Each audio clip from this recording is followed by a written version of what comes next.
the best success of my life so far, beyond my marriage, which is something separate, but it's what I'm most proud of, knowing that they are okay and that I had some sort of part in that. This is Intentionally Ever After.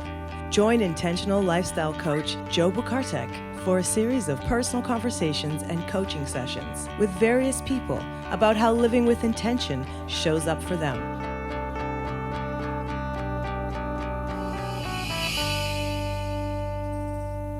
Greetings, everyone. Welcome to another episode of Intentionally Ever After. Today, I'm very excited to chat with my friend, Michele Muldoon Dotto. Michele, welcome. Thank you. Yeah, Michele, will you kindly introduce yourself to folks? Sure. So I am a wife and a mom. I'm 41 years old. I'm an estate planning attorney. I've been practicing law since 2004. And I have had a past that has kind of forced me to overcome many things. So I am feeling as if I've kind of started that process now, and I am here to talk about it. Yeah, I'm very, very excited to hear from you on this as well. So thank you again for joining me today. Sure. Very briefly, what is an estate planning attorney exactly? So an estate planning attorney is somebody who helps people plan what will happen with their things and their assets and their family at the time that they pass away. And then down the road, they also help that family settle the estate of the one who has passed. So I help with the planning, and then I help with the subsequent transactions after a person has passed away. It's very rewarding work. I really feel like I am kind of helping ease people's minds because, it's a nerve-wracking thought and very scary thought that one day you're not going to be here, and you want to make sure you leave your loved ones with a path forward and not an over complicated scenario. And I enjoy it. I enjoy talking to people about it and teaching people and telling people the options that they have. And then I also help people who are transitioning into long-term care. If they're going into a nursing home and they're facing, like a medical bill of $10,000 a month, I help protect some of that money and make sure that they don't go bankrupt going into a nursing home. Wow. Yeah. I can imagine the peace of mind that you give folks from this general area of uncertainty around death and planning for it, and just a lot of unanswered questions that folks have or maybe never considered. And then they get to meet with you and be like, oh, right. It's going to be okay. It's going to be hard on my family no matter what when I pass. Right. But I can ease the burden by making this paperwork transactional part of it as easy as possible. And if I have money that I can pass down, I can do that responsibly and make sure that it's going to the right people and where it should go at the right time in the right manner. So it's interesting work. Interesting work. It sounds like very intentional work, one might say. It is very intentional work. It is. You also plan for what happens when you become disabled. So, I guess up until you're about 68 or so, you have a higher chance of becoming disabled than you do of passing away. So part of an estate plan is preparing documents so that somebody can help you with your finances and somebody can help you with your medical decisions if you're incapacitated, if you can't communicate, if you can't make those decisions, or if you can't carry out transactions. And those documents are good to have because they avoid illegal guardianship. In most instances, they can avoid illegal guardianship, which is it's a process where you can lose your dignity, you can become under the control of somebody else. By creating documents, power of attorney documents to take effect if you become disabled, you can avoid that and still retain some control. Wow. Okay. Yeah. Taking some mental notes here. Yep. Yeah, I know. That's a lot of information right there. But, that's what I get for asking what you do. But it's better than, I don't know. To me, there's a lot. I build personal relationships with my clients, which I really like. Yeah, that seems very rewarding. Yeah. What does it mean to live intentionally? I'm kind of taking off my attorney hat, talking about this part of it. I think it is living transparently and being transparent in your relationships, being transparent with your intentions, and kind of recognizing your own faults and your own strengths and sharing those with people so that they know who you are. And then also being able to recognize those in others. What do you mean by that last part, recognizing them in others? Oh, so recognize, just kind of, I guess, maybe accepting people for their strengths and weaknesses, and, trying to see through actions as being attributable to a person and not attributable to a fault or a character flaw. Mm. If that makes any sense, I don't know. Yeah. We need transparency, I think, what it comes down to. How does that connect with the idea of vulnerability? Oh, I think they go hand in hand. I think if you are going to be transparent with other people, you have to be very vulnerable, and you have to allow that feeling. You have to become comfortable with that feeling, which is really hard. I think it's hard for a lot of people. It's been hard for me, but I found that it's harder trying to hide. If you're trying to brush something aside or not acknowledge or go with the flow with the feeling, it almost becomes a full-time job, I think. I'm speaking of it. Yes, I would. Yeah, tell me more about that, please. So I think, I'm a person who runs very anxious. I have a lot of anxiety. And there are times when I'm scared, where it kind of like turns into like a cycle. I worry that my anxiety makes me appear aloof or makes me appear like I'm not, I don't want to be part of the group, or I don't want to be, I don't want to talk to people. And it's normally because I'm trapped in my own mind. I'm kind of worrying about something I said 5 minutes ago, or whether or not I have something to lend to a conversation. And then because I'm not talking, I think, oh, well, now they think I'm a snob, or now they think that I'm like not interested. So I've decided in my life to become more transparent and say to people, I run anxious. This is how I am sometimes. And I am a very sincere and open person. And if there's ever any moment that you feel like I'm being rude or not social or something along those lines, it's probably because of my anxiety. Please ask me. Yeah. Wow. It sounds like, previously, prior to calling that out, that the effect would kind of snowball, right? You'd be concerned about this, and then you're concerned about being concerned about this, and then it just kind of compounds. And I imagine it wasn't easy to start saying aloud, I run anxious. No.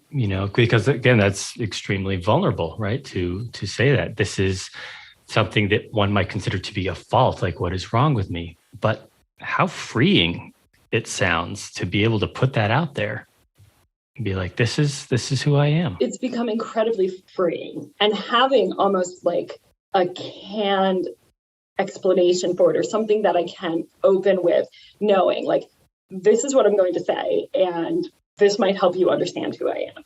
Right. It's made the whole process easier of explaining kind of who I am. Yeah.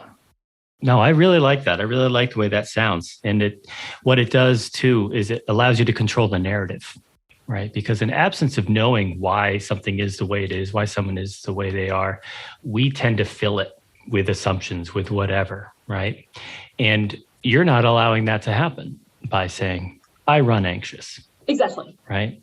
And you are controlling your narrative in that sense. But I never looked at it that way. I never looked at it as me taking control of a scenario or somebody else's assumptions. But I guess it does have that effect. It's actually me trying to control my own anxiety and not control somebody else. Hey. But if it works both ways, that's great. Yeah, right. It's a simple tool that gets both things done. Not that we need to necessarily concern ourselves with what other people think of us, right? That's never going to turn out 100% in our favor. People are going to do what they do, think what they think. But I mean, just talk about alleviating as much concern as possible from the beginning, being, hey, this is who I am. Yep. And not only that, but you're inviting people into the conversations like, hey, let me know, Exactly. Wow. Yeah. It sounds pretty intentional. Yeah, I found that if I kind of put myself out there and let the chips fall, then I can have a stronger connection with people, and I can leave an interaction or leave a gathering knowing that I was true to myself. Now, I don't do it, with people who I meet professionally. I don't, or with people who I've just met. I do it with people who, I kind of explain myself with people who I feel like I could have a connection with or a friendship with. Yeah, there's a certain level of trust, it sounds like, you build up before you can express that vulnerability. Yes. Is there a version of I run anxious that you could use or do use maybe in a professional setting or with people you've just met? I should, but I don't have, I haven't perfected that yet. But what I will do, if it's somebody who I've just met in a professional setting, if I walk away from an interaction wondering if I've said something that was offensive or it wasn't a true representation of myself or the intention with which I was speaking, I'll clarify it. I'll send them a text or an email and say, I just wanted to circle back on XYZ, and this is where I was coming from, or this is what I meant.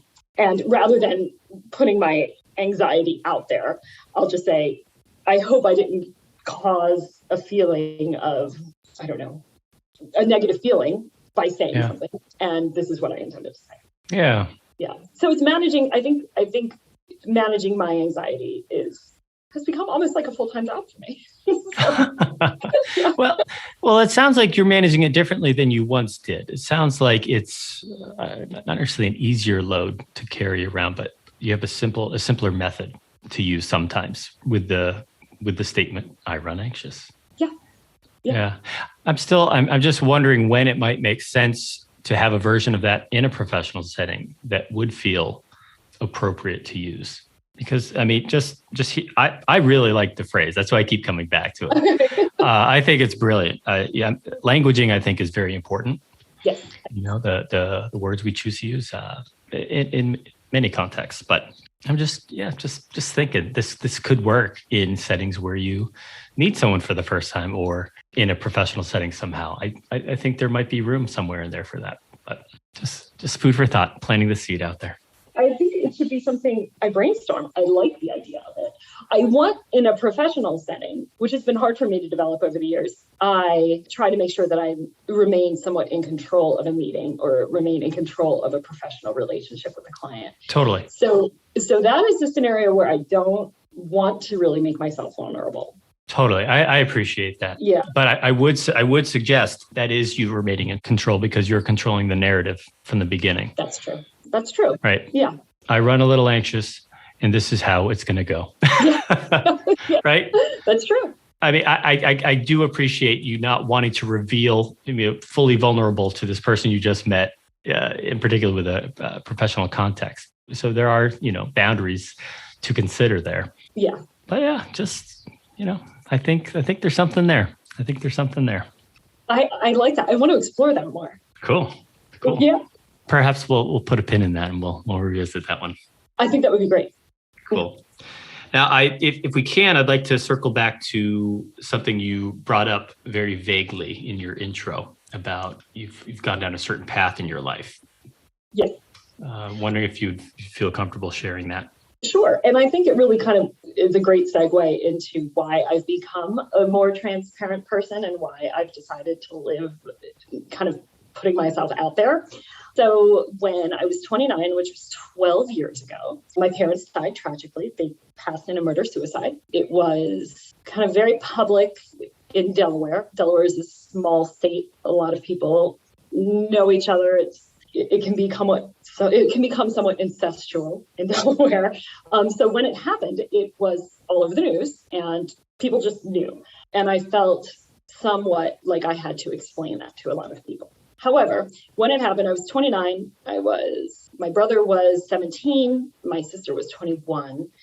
And we were all kind of course, shell-shocked by it. I felt a huge responsibility to take care and see my brother and sister through adulthood. And I made that my primary focus. And I had to. There was nobody else who's really going to do it. it's something I had always promised my mom. She always said, "You'll look out for your brother and sister, right? You'll, if anything ever happens to me, you'll do this." And I always had promised that. So I did it. And I put my life on pause for a long time to do it. I stopped working. I was, at the time, in a really great position in my career. I was a trust attorney. I was administering trusts for very, very high net wealth people, super celebrities. And I stopped, and I focused on kind of making sure that my brother and sister were going to be okay, and that this was not going to cause them to go off track in their lives. And it took a lot of energy and a lot of, it was very emotionally taxing for a long time. And now 12 years later, I have actually, as of last month, finally settled everything having to do with my parents passing. So I feel like it is truly behind me, because there is really no more, my life is not entangled by it anymore. They owned some real estate. I sold the last piece last month, and I feel so free from that. It's Congratulations. Oh, thank you. Thank you. So yeah, it was, I had to help clean up a crime scene, which was incredibly detrimental, I think, to my mental health. I think it's what has caused me to become such an anxious person. But it was a very violent way that they passed. It was a stabbing, and it was in the home we grew up in. It was also a home that my dad had built. He was a stonemason, and it was my brother and sister's home. And I felt like I had this responsibility to stay in the home and honor this home that my father had built, and honor the memories that were made there, and not just walk away from it because of this event that happened there. So I handled cleaning up the crime scene. I didn't do it myself. We had a company come in, but I managed that and dealt with they did not do a very good job. And I, for a long time after, found remnants of what happened that day. And it caused me to have a really bad post-traumatic stress disorder. So for years, and I didn't really realize it, but I was running, I was easily startled. I was running anxious every day and not really opening up to people as to why. So, like if I would be driving to work, if I saw an animal on the side of the road who had been struck by a car, it would derail me for the whole day. When I settled their estate, the amount of mail that would come was astronomical. There were two people in their 50s who were successful, and my dad owned a business. My mom was a nursing professor, and the amount of paperwork I had to handle was just ungodly. And so for a long time after, I ignored the mail, and I ignored paperwork, and I'm an attorney, and that is not a good mix. So I had to really do a lot of work to become past that and to rise above that. And it took a lot of time. It took most of my 30s to really overcome what happened. I can't imagine. I truly can't imagine. Okay, well, it's it's a very, you shouldn't have to, and nobody should. It's such a unique set of circumstances. At one point when it happened, I kind of Googled, like, okay, who else in the world has done this? Who else in the world has handled this? Right. And nobody has. But I think that's attributable to anybody who's grieving, or anybody who is kind of a victim to a tragic death. It's not, there's not a book on how to handle it. And even if there was, your pain is uniquely yours. Yes. Yeah. Truly. From the way every single aspect of it. You've mentioned so many extreme shifts of transitions, right? From your changing of roles to the way it happened, to what happened to your life the moment after, and from then on, and how to process and how you engage with the world. And it's no wonder that it took a while for you to feel like you were able to get to the next part of it. Yeah, and there are some days still where I can be thrown back into the throes of those beginning days. Something can happen. But now I think I have tools to help me get out of that. So like birthdays, holidays, the anniversary of the day that it happened, it can be very transforming. I can be thrown back into that time. But I think work that I've done most recently, probably over the past 5 years, has allowed me to step out, if I get stuck in that moment, to step out of the moment and be more intentional with where I am and what I'm doing. What do you find to be most helpful to help bring you? It sounds like you're talking about bringing you back to the present moment. Is that what you're referring to? Okay. What do you find to be most helpful there? I think looking around me and realizing, just pausing and looking around and seeing I'm no longer living in the house that they lived in. We've moved. I've had 2 children since then, and realizing that is over. That part of my life is not happening anymore. And something that a therapist said to me right after it happened, I went to grief therapy, and it was incredibly helpful. And what I was stuck in after it happened was the way that my mom passed. She brutally attacked. She was scared. She was attacked by the one person who is supposed to protect you.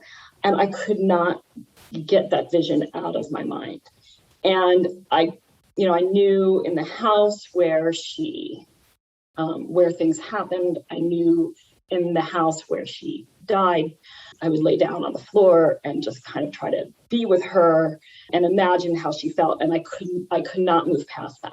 And I was talking to my grief counselor about that. And she said, and it was the best thing anybody could have said. She said, that moment is over. Your mom is not suffering anymore. She has passed, and she is wherever you attribute her being. She's in heaven. She is in a better place. Or you can just know she's not suffering or hurting anymore. And hearing that was like, oh my God, you're right. Because in my mind, she was like suspended in this, in this awful moment. And so taking that and applying it to where I am now, like I'm not in 2011 anymore, which is when it happened. I am not trying to hold together a family anymore, make sure that my brother and sister are okay anymore. I have done that. That is over. And I'm here now. And doing that and pausing and thinking that way is what takes me out of that moment. You've been so many things to so many people. Okay, thank you. Well, do you not see it that way? I do. It was not what I wanted to be. I just wanted to be, and because of that, I worry if I've been like a pain or like a thorn in their side. I just wanted to be my brother and sister's older sister. I wanted to be the older sister who could get them alcohol if they wanted it. Right. I wanted to be a fun older sister. I never wanted to be in charge of their money, of their schooling. I never wanted it. So it sounds like you're saying you're no longer having to be that for them. No, I'm not. And it's so wonderful. Yeah. They're both married. They have their homes, they have their careers, and they're successful and happy. And I feel that it's probably the best success of my life so far, beyond my marriage, which is something severed, but it's what I'm most proud of, knowing that they are okay and that I had some sort of part in that. Yeah, that's not a small thing. No. It's very layered and it's very complicated, but I'm happy now to be able to be just their sister. Yeah. What does that look like moving forward for you? What do you want it to look like? Well, I think that they're in the area of the time in their life where they would like to have kids. So I get to be a fun aunt. Buying alcohol? God, no. Now that I'm 40, I would never do that. But when I was in my 20s, I was buying alcohol. And just spending time together and not feeling like I have to coach them through decisions or step out of the relationship that I want with them and put on, almost like a authoritative hat and be that. I didn't like any of that. Right. So no, I don't have to do that. Yeah. Well, this sounds like a new phase for you. It is. So that's why I really wanted to chat today, because I feel like I'm at this part where I'm ready to embrace my life again. I'm ready to just focus on myself and my family and my career. And I've learned a lot about forgiveness. And I think that I've been able to put that in action. And I feel like I have a lot to say about it. So I'm kind of starting with you. Well, thank you. I'm so excited. All right. I'm going to ask you right off. How do you specifically put forgiveness into action? Well, so I don't think it's something that you can just decide to do. Right. I think that it's something that you have to come to. But I've had to forgive the disruption that it caused to my life. I had to forgive my dad for what he did. I had to forgive my mom for having a part of it, because these things don't happen in a vacuum. There was two people played part of this.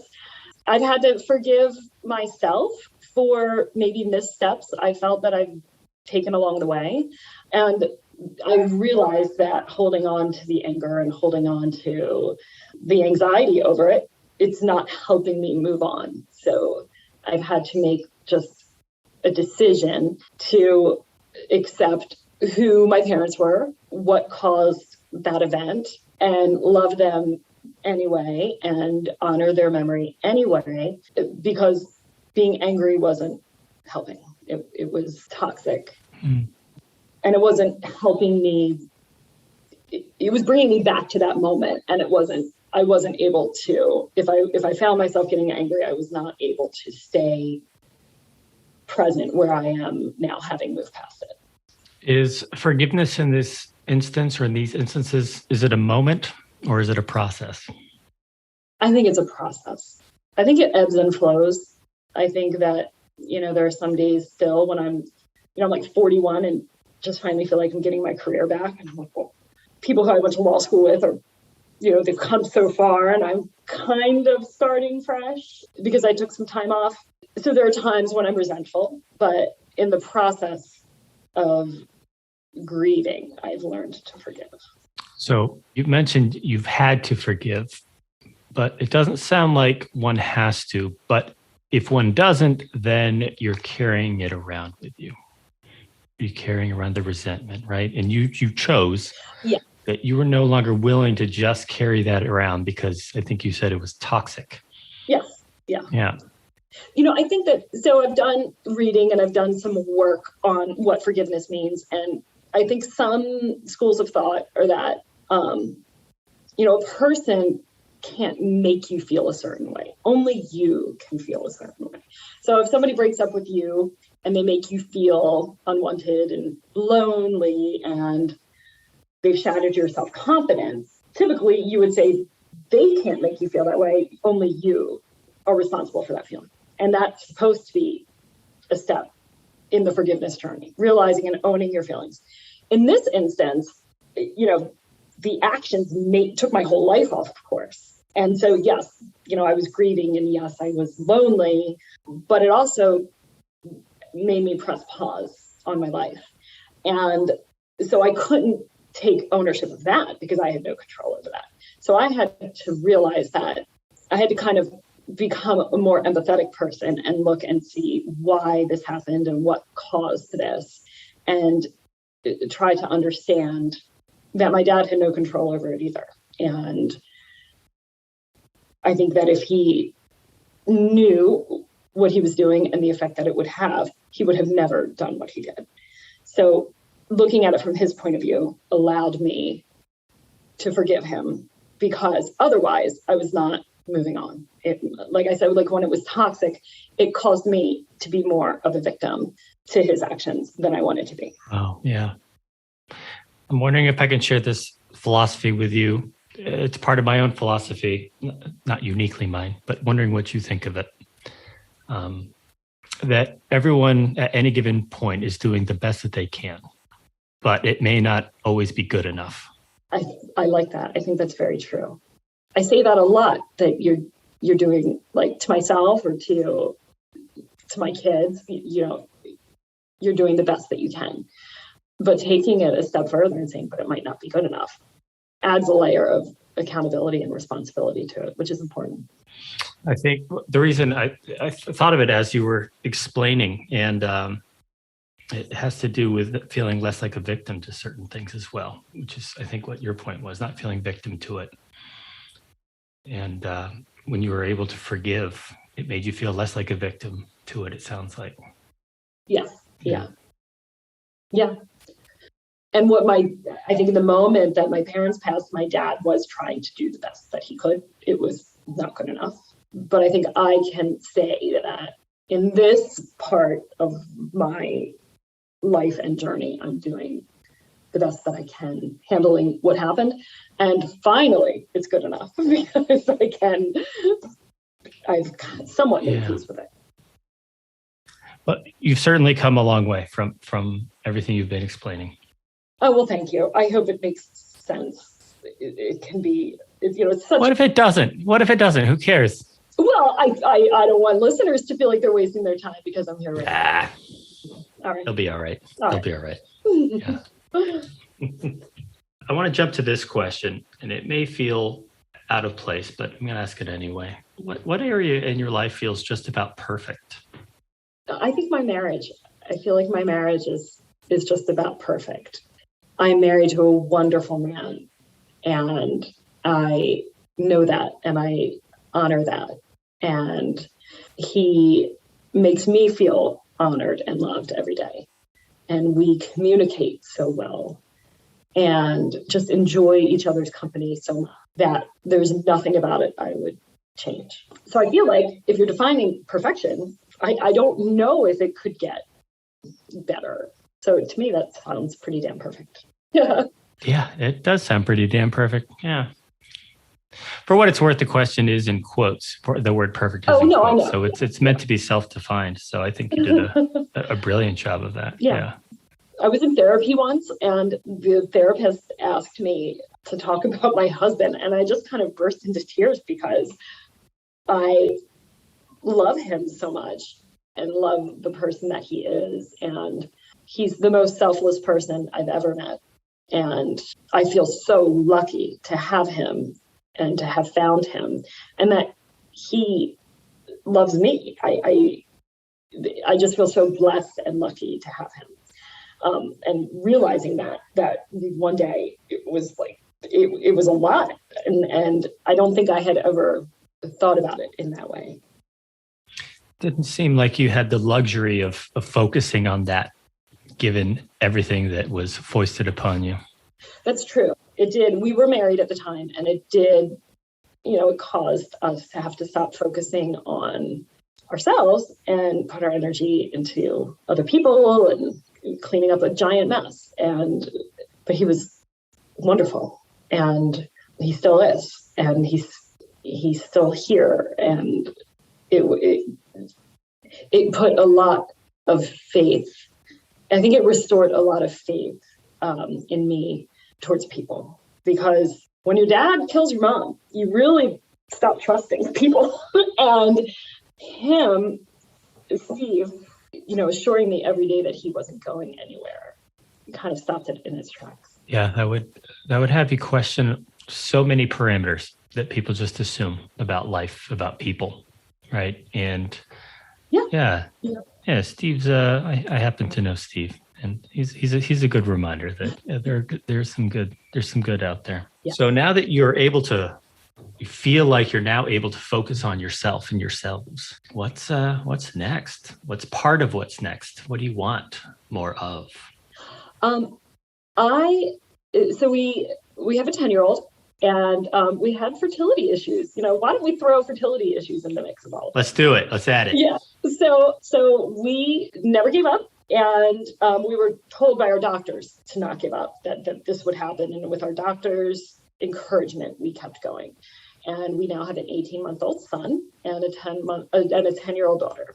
And we are really just kind of focusing on spending time with our kids and enjoying our free time with them. We're not interested in, obviously we're planning for retirement, we're planning for the future, but we are really just zeroed in on enjoying our weekends together, our nights together, our time together. And it's been wonderful.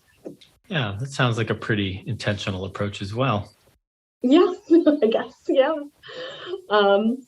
What have you said no to that has made a significant impact in your life? I think that brings it back to what we first talked about in the beginning of our chat. I've said no to trying to explain or like put a mask on who I am and my anxiety and where I come from. Because I think before I was trying to fudge my way through social interactions or relationships and not, and try to be what I thought other people wanted me to be. And I am done with that. And I just am saying no to that now. I am just myself and take me or leave me. Yes, if that makes sense. It makes total sense. Yeah. You're not interested in carrying around the concern and baggage of all that. No. I went through a time, when my parents passed, it was lonely. Holidays were lonely. Nothing was the same. And I just wanted other people to like me so much because I felt like I didn't belong anywhere. At that point, we were still going through fertility issues. So even our family at home didn't feel complete.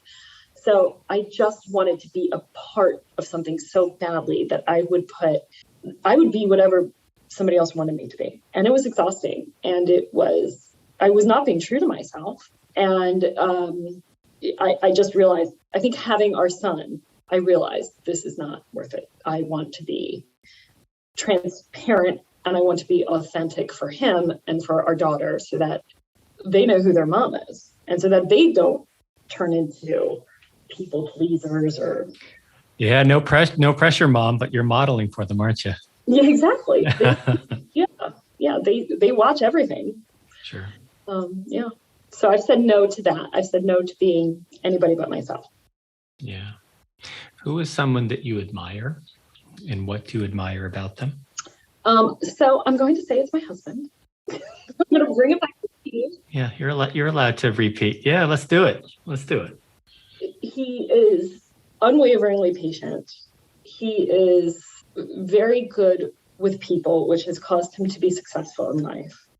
He is sure of himself and confident in a way that is just inspiring to me because he doesn't question what other people think. It doesn't really seem to have an effect on him. He's generous with his time and his energy. He is just a wonderful, kind, genuine person. And I admire that so much. What do you imagine some people admire about you? I guess resilience. That's if I listen or if I take note of things that people have said about me, because my friends and the community have been so warm and kind to me over the years when they've seen that I've been struggling with something or have seen that I've been, trying so hard to get pregnant or trying so hard to overcome what happened with my parents. People have been wonderful. Like it's really made me have a lot of faith in the human race because I've seen how nurturing and giving people are.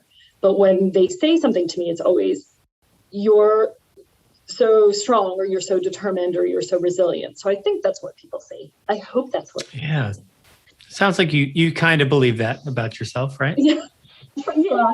I watched a movie once and I can't remember what it was, but a man described a woman, like a very strong, fierce woman, as being incredibly capable. And I think and that stuck with me. And I think that's what I want to be capable. I want to be capable of handling what life throws at me. So I think people see resilience, and what I want to see is capability. What else have we either not talked about or do you want to circle back to and share? You've got a lot of stuff, Michele, and I really appreciate you sharing. I know. Oh, well, thank you for providing an outlet. I guess to you, is this type of material helpful to your listeners or to your clients? I'm sure. I'm sure it is.